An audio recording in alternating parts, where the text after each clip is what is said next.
not so much bothered about what happens on the 18th of April. We are bothered about, are the masses really grasping what we are fighting? Do they understand how this will affect them? And somebody says people are born into some junk status, therefore they are black, they shouldn't be bothered. Once borrowing becomes expensive, it means bread is going to be expensive, and you're saying an ordinary person must not be bothered by that. That is an elitist argument, especially coming from corrupt people who have their accounts outside South Africa. They don't care. They use dollar as it is now. And therefore, what happens to the rand, what happens to our currency, what happens to our economy, they are less interested because in any way, they are using black cards with banks that are opened outside this country. It is not more of an elite argument.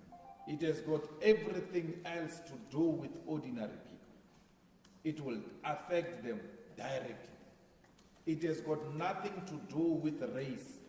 You know, white people will understand it much better than black people because of our levels of education and the legacy of the past. They are bound to respond to it quickly than us because our people will not understand.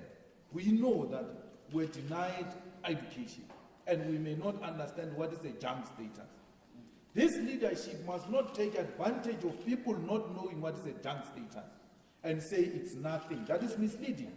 We owe it to these people who do not understand what is a junk status because of their levels of literacy, to explain it to them, for them to understand what does this thing mean, to say it in simple terms, in practical terms.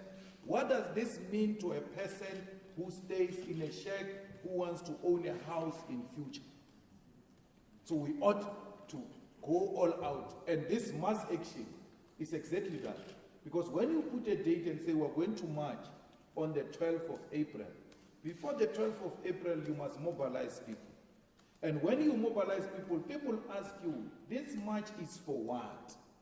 Then you get an opportunity to educate society as to what is the relevance of this march. It's not more about Zuma, it's about his recklessness, which is going to collapse this country. And the only way of rescuing this country and its economy, the first step in the right direction is to remove Zuma and then rebuild our economy. So mass mobilization is not about what is happening on the 12th.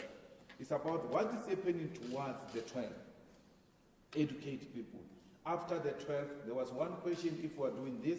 In other provinces, the plan of the steering committee, which is responsible for this, is focusing on the 12th in Pretoria. Subsequent to that, there's firm proposals on to have action on the 27th of April as well, but also to have provincial activities as well, to have regional activities, to have municipal activities. So this is going to be a rolling mass action towards 2019.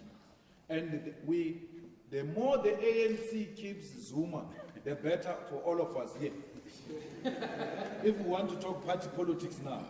If you're talking country politics, Zuma must leave now. But if you love this country, Zuma must leave now. But if it benefits your party, the ANC must keep him until 2019. They are going to lose elections. We told them before, they never believed it, and they are going to lose elections. They are now composing songs affirming Zuma and all that. This is very nice because they can't smell the coffee. Where's Mandela? They've disappeared. I mean, I don't know what's happening to them. But I'm saying, all of us, we don't do this because we love our parties. We love this country. Otherwise, if it was about our parties, we would have wished for the ANC to keep Zuma long so that he continues to destroy them and then we emerge in 2019. Thank you very much. Sorry. Yeah, I think start from that side and come